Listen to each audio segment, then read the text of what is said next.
Good evening, everybody. Welcome to the Tomorrow Show.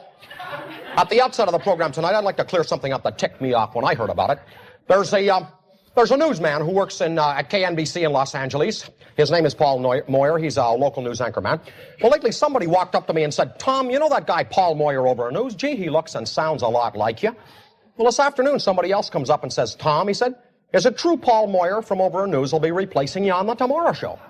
Now, by gosh, Paul Moyer and I used to work together, and I watched the news the other night, and this fella does sound and look a little bit like me, but as far as Tom Synder being replaced on the Tomorrow Show, well, that's just a lot of bunk. There's no way he's going to get Tom Synder's show. Because I know if they ever threw me out of here, Bobby Brown and the rest of the guys in the crew would end up coming with me. We'd do it in my living room, and we'd put the damn thing in syndication.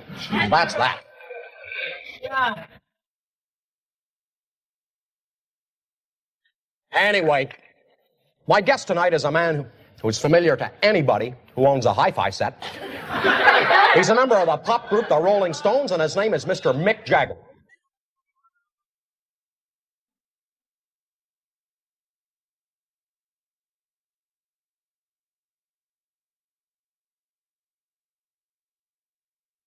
And sir, I guess my first question to you is, sir, why Mick Jagger? Why the name Jagger? What does it mean? Well, it's my name. It was my father's name.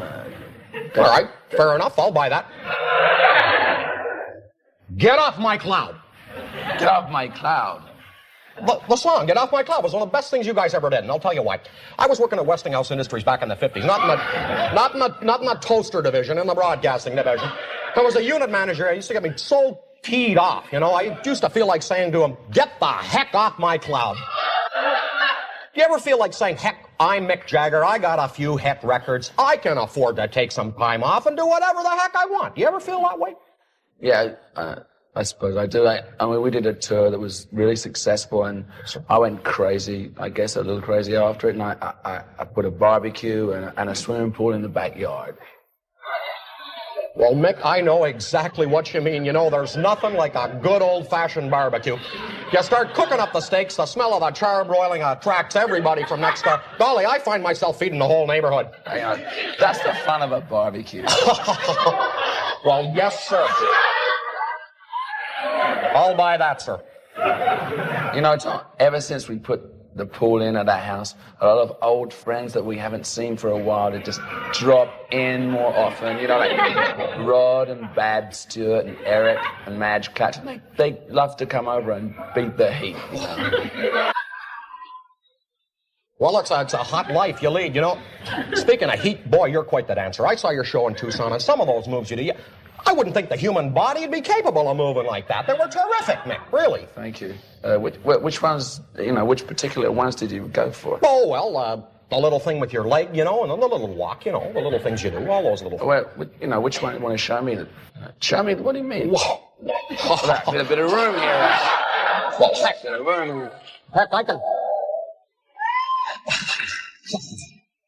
All right, Al, let's get a wide shot of this. Heck, I can boogie just like the next guy.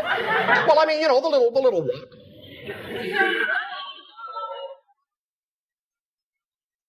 And, you know, the thing with your leg, you know, the... Yeah. You know, those moves there, heck, yeah, you know.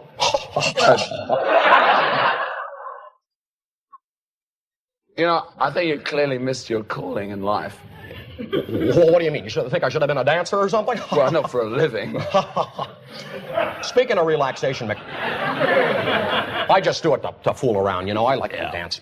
You know, I noticed on the cover of one of your singles released in 1966, "Have You Seen Your Mother, Baby, Standing in the Shadow?" Can we see that? You guys seem to be guys that enjoy dressing up as gals now and again. Well, it's not such a really big deal, you know, dressing up as a woman. This was just more of a theatrical device we used. Well, all I know is I got a pink woman's house coat at home and a pair of fuzzy pink slippers, and heck, I didn't buy them because they're ladies' things. I bought them because, damn it, they're comfortable. I don't care if they are ladies' garments. I know you don't, Tom. It doesn't surprise me at all. In fact, I still have a little push-up bra that we used on the cover. I mean, you can have it if you want. Really? I could have that? Yeah, I don't need it anymore. Well, all right. Oh, that'd be great, Mick. I'll take you up on that. Thank you so much for joining us. You know, I just want to say that when they told me that you were doing the show, I was frankly quite apprehensive. You know, I'd heard you were a little bit of a cut-up, a kind of a hellion. I don't know what kind of hijinks to expect from guys like you, but here you are. You're a well-behaved young man, and frankly, sir, I am surprised. Well, Tom, thank you. That's nice of you. You know, before I came here, I heard a few things about you, and I heard you were slow and thick. You know, a kind of a dim bulb. But now I met you, you know, I know you can't help it. Well, thank you very much, sir. You're welcome back anytime. We've been talking with... Excuse me, Tom. One thing, you know, before we finish up this... Anything at all, sir. So, through this entire interview, one thing has fascinated me. Yes. Is the extraordinary variety of colors in your hair. I mean, there must be at least 12. I mean, there's gray and black and blue and a little green. You must be aware of that. Green? I didn't know about the spot of green, Mick, to be quite honest. Join us tomorrow on Tomorrow, and we'll be talking with a group of beef farmers who claim that Elvis Presley's ghost is responsible for a mysterious series of aerial cattle mutilations in the Midwest. Good night, everybody. Thank you.